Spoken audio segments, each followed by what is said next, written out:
aggressive, and then they're going to have long stretches of time where they want to sit back and they don't want to fight, they don't want to be vulnerable. Now there is going to be the Death Prophet going in, looking for this 12-minute rune, will find it, is going to go through, she's invisible, quite getting Fiend Script after 3, Ice Blast coming out as a whole iceberg, gets slapped apart, not enough to keep him alive. They trade for the Invoker though, so it's going to be mid for mid now. Phobos, he's running away, there's going to be the Life Stealer coming back on through. Era in some trouble here, he's metamorphosed up, he gets off the Thunder, but silent, he can only stay silent for so long. It looks like Era will end up falling. There's going to be a Chrono, but no damage to follow it up, as all the damage dealers are down. The Magnetide's coming out now. Phobos, he's looking for more, he goes in with the Void, he will get to pick on the Ancient Apparition. Silent is still alive, courtesy of the armlet on the back lines. We've got KZ running away for all he's worth. He's got that leap with the Time Walk if he needs it, but I mean, he's the sole survivor of his team. He stops to farm, and that could be pretty dangerous. They're sticking around. They do have the Chrono at their disposal. Do they want to go in for the Blink Chrono?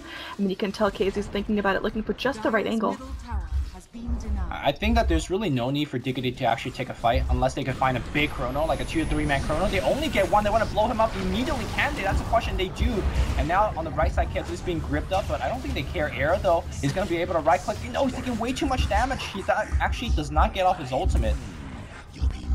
Oh, the man. Manta was on cooldown. He wanted that Thunder so bad. Nice Deafening Blast will hold back the rest of the force, but oh, they're looking for something here. YapzOr, he will get the lift, buying himself some time, but he's just crawling through these trees. There's no way he gets out alive. He will go through, he gets a blink, he's going for the TP. Can they catch him? YapzOr!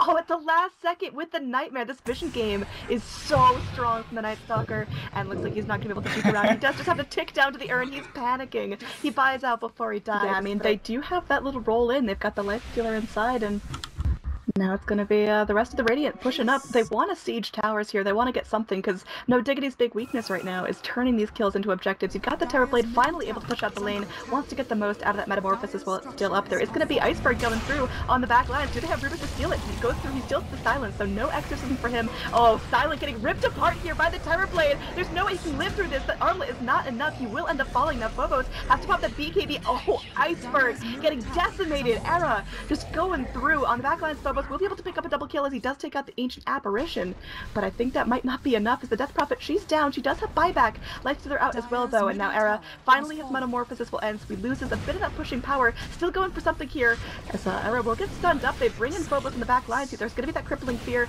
keeping him back. He's voided up as well, trying to go back on through. They get the mirror image. Oh, always want to fly, getting very, very low. Doesn't have that brain step at the ready, so it looks like Terrorblade just wants to go for the racks. Eyes on the prize. After that, I think NoDiggity, they back out. They wait for the next one to buy back on the Death Prophet. Bane has no way to get back in the fight. There's going to be a TP in from the Death Prophet going back on through. She casts her Exorcism.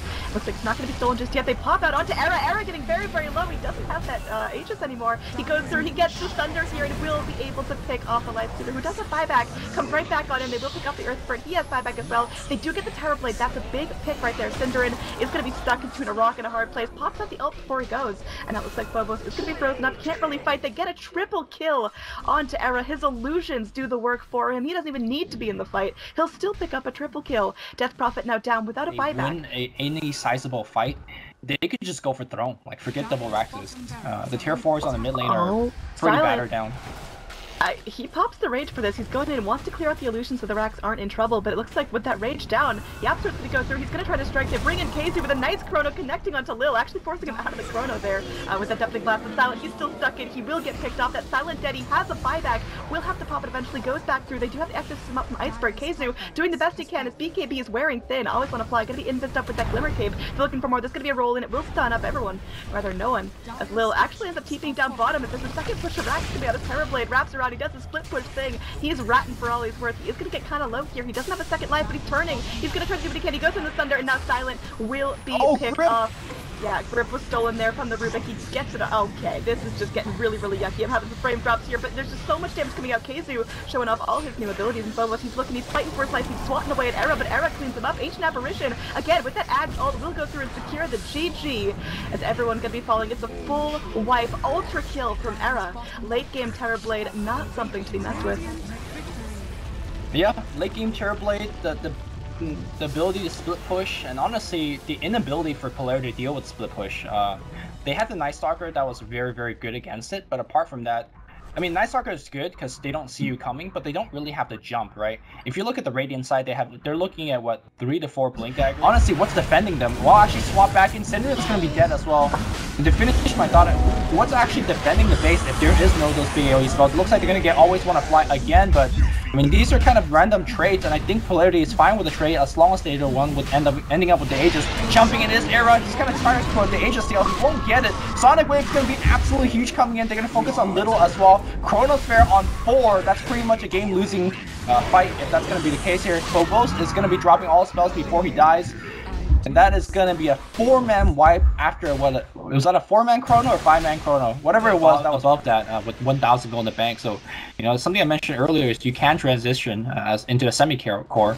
I didn't expect him to transition this quickly.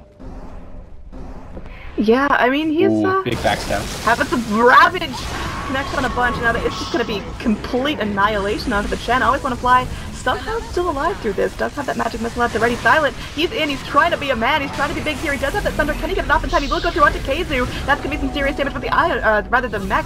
Keeping himself nice and healthy to go on through Silent. He's gonna be earned down as swap back in. I always want to fly once to juke away, but won't be able to do so. This will be a glimpse back as they will be able to bring Silent back into the fight. It's a full wipe. Triple kill for Koika. Everyone dead on Polarity. Going 1v1 era. Goes in, pops the Mjolnir. Looking for the chrono here. Will get it. Does he have the raw damage? He's bashing him up. He's ripping him apart. The hand of God. That is a lot of damage. Killing spree now. They're going for more. The Yules onto the Takira. They're holding him in place. It's going to be the Tidehunter joining the party with the Shiva's Guard. And that's going to be Faceless Void getting a double kill. Now 2 picks down. They both have buyback. But these small increments once again forcing Diggity back into the lead. Making them feel more confident to go for this. Keizu going to be having his friend TP right by his side. They're looking for more. Oh, Marana just splats down the Chen. There's a gem on the deck. And this could be the beginning of the end. Well, the mid lane is fairly pushed in against Diggity, so you kind of have to deal with it. Syndrome pings out the top lane and says, you know what, let's just go top. Top lane does have a tier 3. Alright, Jakiro, you waited for this moment in all your time. He's coming back. He's buying back, man. He's got the macro fire, which will end up holding out this tower for a little bit longer. Even Koikfa, who's hitting from 1,000 miles away, doesn't want to stand in a pit of fire. And they push the top in, now they will go in mid and try to... Ooh, Venge! Where did he go? Dead. Ravage number 1 will come out right now, and Ravage number 2 will follow up as well. Terrorblade's gonna be dead as well, he buys back. Jakiro dies on the backside, he does not have buyback anymore, and... Well... Oh, I think that could be it. Terrorblade down for over 100 seconds, no buyback on him. Jakiro, he's tapped out as well as there's a dieback in the GG. Well played will be called NoDiggity after 2 60-minute games. Take a 2-0 series. Yeah. I think Diggity has won this game like 30 minutes in, but they just went for the ultra safe play, which I personally have nothing against. I think it's, you know, it's a W is a W, man, no matter how you get it. Alright, so again, this has been the English Moon Duck coverage of the Global Grandmaster Qualifiers. NoDiggity racking up some nice points. Moving on here, these are just the